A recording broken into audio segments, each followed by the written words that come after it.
Chapter 36, Javier, December 6th, 2016, 2 days before Santiago's 15th birthday party. Javier was positive he was going to die today, just 2 days shy of his grandson's 15th birthday.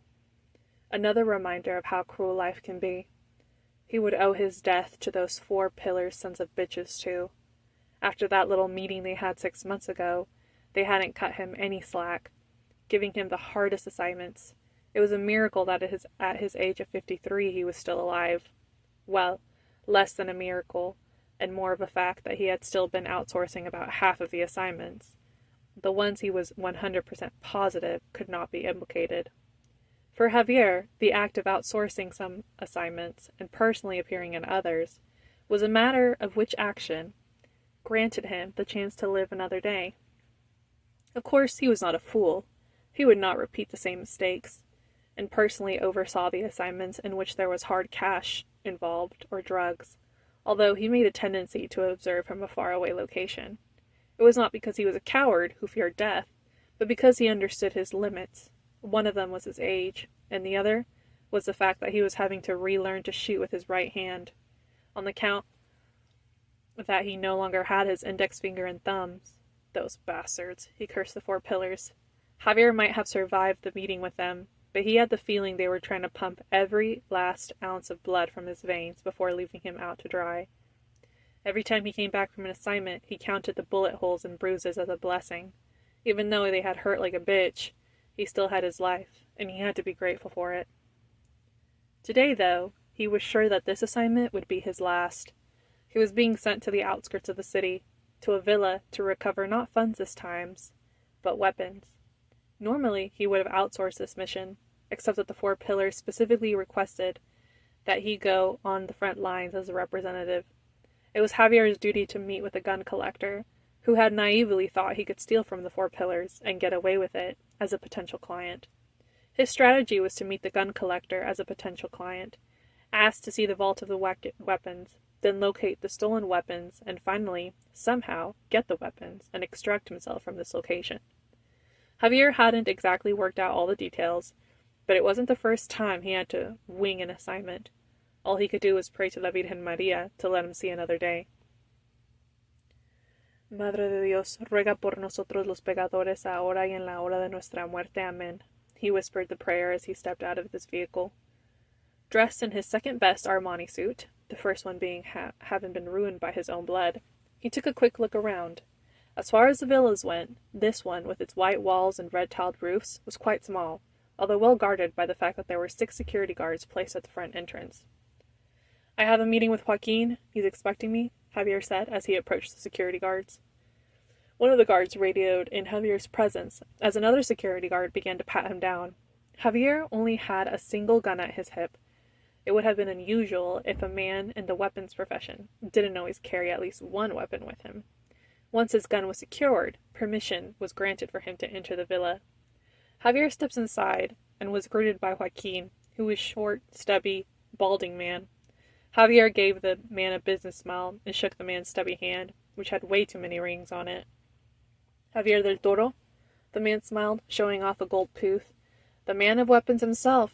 What can my humble shop do for a man who already has so much? Javier kept his business smile plastered to his face, completely unperturbed. It is true that I have a lot, he said, but a man such as myself is always on the hunt for more select, exclusive items, which I'm sure you understand. Joaquin smiled, widened into a grin. Claro, claro, he said, and waved for Javier to follow him. Allow me to show you my collection. I'm sure it's not as vast as yours, but you still might find some things of interest.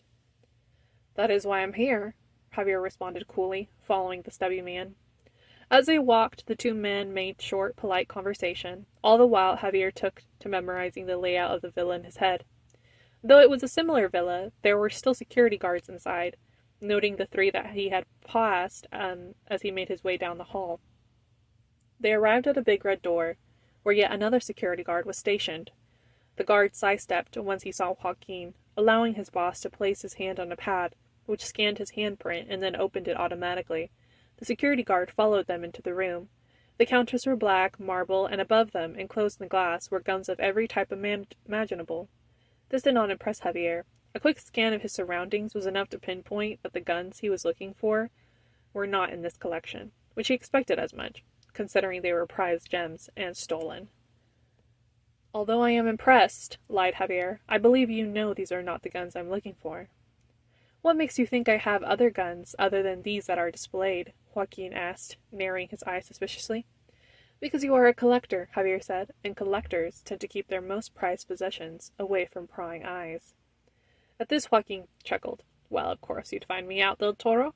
I wouldn't be able to lie to you even if I wanted to, he said, and proceeded to press a button, which opened a back door entrance.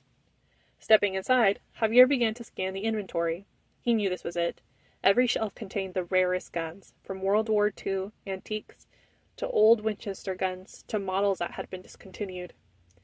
Quite a collection, and yet, Javier said, looking around, I had a rumor that you had recently acquired a Walker Colt revolver and a .45 Luger. He pointed to the face of the short, stubby man in front of him. Joaquin was no longer smiling. Instead, he growled. Who did you hear that from? A man has to keep some secrets to himself, Javier smirked. Well, you heard wrong, Joaquin said gruffly. Is that so? Javier raised an eyebrow. Well, I must have misunderstood you then. I'd best be going. And he turned his back towards the door. He had taken a couple of steps before Joaquin stopped him. Wait, Joaquin said abruptly. Just wait there and don't turn around. Javier stopped in his tracks. Through a very minor reflection along the glass, he was able to see that Joaquin had bent down at the edge of the marble table in the center and opened a safe. Every bone in Javier's body was telling him that the moment had come. He was positive that the guns were in the safe, but he also knew that Joaquin would only show them to him before putting them right back, and he needed to get his hands on them before they went back to the safe. Through the small slither of reflection, he saw the security guard was at the opposite end of the marble table, staring at him intently. His only hope was to disarm the security guard first, then go for the stubby fingers. All the while miraculously hoping he didn't get shot in the process. He analyzed the possibilities in his mind, then decided on the best course of action, and said another prayer to La Virgen Maria. Okay, you can turn around, Joaquin said. Javier did as he was told, and stepped towards the table where the briefcase lay open, and he saw the guns that he was sacrificing himself for. How much? Javier asked, already knowing what the answer was going to be. These have already been purchased, and are not for sale, Joaquin smiled. Is that so? I'm sure we can come to some sort of agreement more favorable for you. I'm afraid not, Joaquin said, closing the briefcase. Javier knew the moment had come. The security guard was in between the two of them. Please, he said, taking out a silver fountain pen from his breast pocket and uncapping it. You tell me a number, and I'll cut you a check right now. Lo siento, Señor del Toro, Joaquin said, making a move to put the briefcase away when Javier clicked on the end of his fountain pen, and the tip sprang out like a bullet and hit the security guard on the side of his head. The security guard collapsed forward, blood pooling from his head onto the white marble floor. Javier didn't miss a beat. He grabbed his guard's gun, pointed it at Joaquin, who had been none the wiser about what happened until he had a gun pointed at his head. Damn you, Joaquin said through gritted teeth as he raised his arms up. Vamos, Javier said, pointing his head towards the door and grabbing the briefcase. Javier began making his way slowly towards the exit, Javier behind him, holding a gun, just inches away from the back of Joaquin's head, the briefcase tied at his side. As they walked, Javier thought rapidly about his exit plan. He understood that the moment he stepped outside the doors, he would be in the range of fire. He wouldn't be able to avoid it. He had taken a team on the outskirts of the villa, but there was no way of contacting them, as his phone had been taken at the entrance. He had two options. He could either take Joaquin hostage, or he could try to make a run for the doors outside and hope that his team would spot him coming. On the surface, kidnapping Joaquin seemed like the way to go, but logistically, it wouldn't work. He would have to maneuver the briefcase, along with holding Joaquin hostage, along with attempting to aim again. With only 3 fingers, there were too many factors. He would get himself shot, either from the back or the front. His best chance was to make a run for it and hope he didn't die. I'm going to kill you for this, Joaquin growled at him as the door swung open. Javier kicked him with such a brute force that he fell forward before he could utter a word. Javier took a quick glance outside the door and noticed the hallway was in the clear. In the same moment, Joaquin screamed, and then the chase was on. Javier sprinted towards the direction of the entrance, his heart racing wildly at the sound of the footsteps running towards him in the distance. He turned the corner of the hallway when he noticed there was armed men waiting for him at the gates. They began to shoot at him, and he dipped behind the wall, missing the bullets by the skin of his teeth. There were too many for him to shoot, and he could hear the footsteps coming closer at the end of the hallway, and he knew as he stared at the wall in front of him that this was it. This was his end. Javier del Toro would just become another dead soldier, repaying his never-ending debt to the four pillars with his own life. Well, he refused to become the object of torture once he was captured. He would choose his own ending, and taking out the gun he stole, he took a breath, pointed it at his forehead, cocked it back, and was about to press the trigger when he felt a cold hand on his sweaty, shaky ones. "Hey, I thought I told you to take care of yourself, old man." Javier's eyes shot open as he heard the sound of her voice. How many times had that voice haunted him in his dreams? How many times had he hoped and prayed for her return? Now, here she was, crouched down to his level, her silver hair falling over her shoulders in the same waves that he remembered, her eyes the same bright green. Are you real?" he stammered.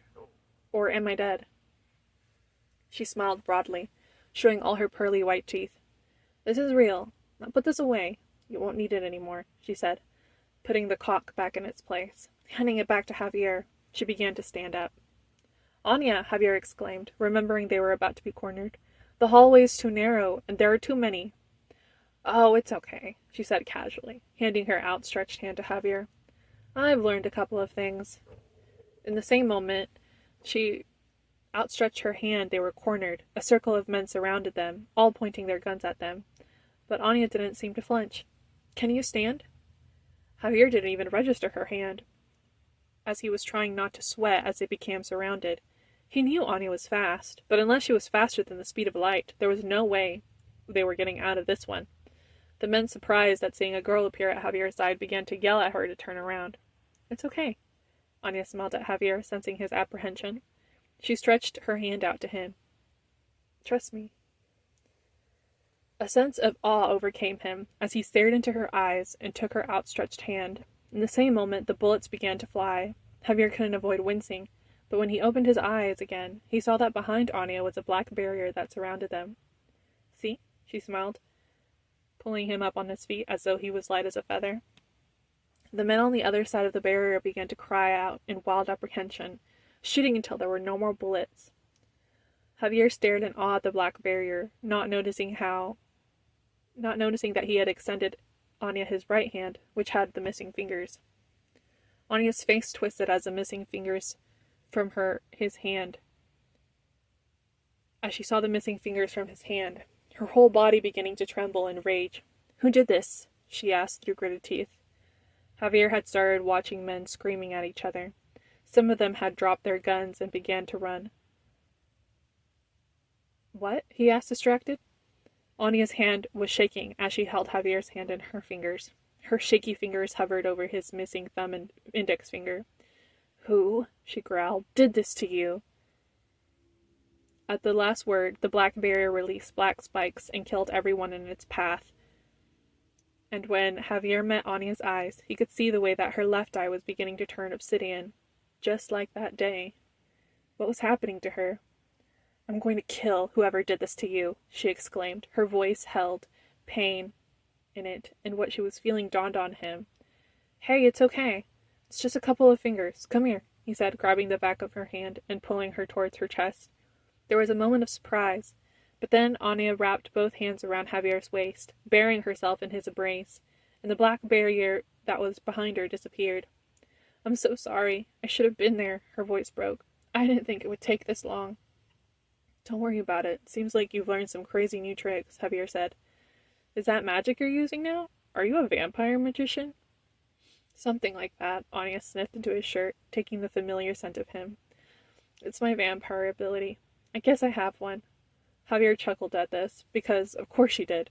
She truly was the strongest being he had ever met, and somehow he was blessed enough that she continued to save him over and over again. "Whatever it is," he said, "I'm glad you're home, Anya, but do me a favor.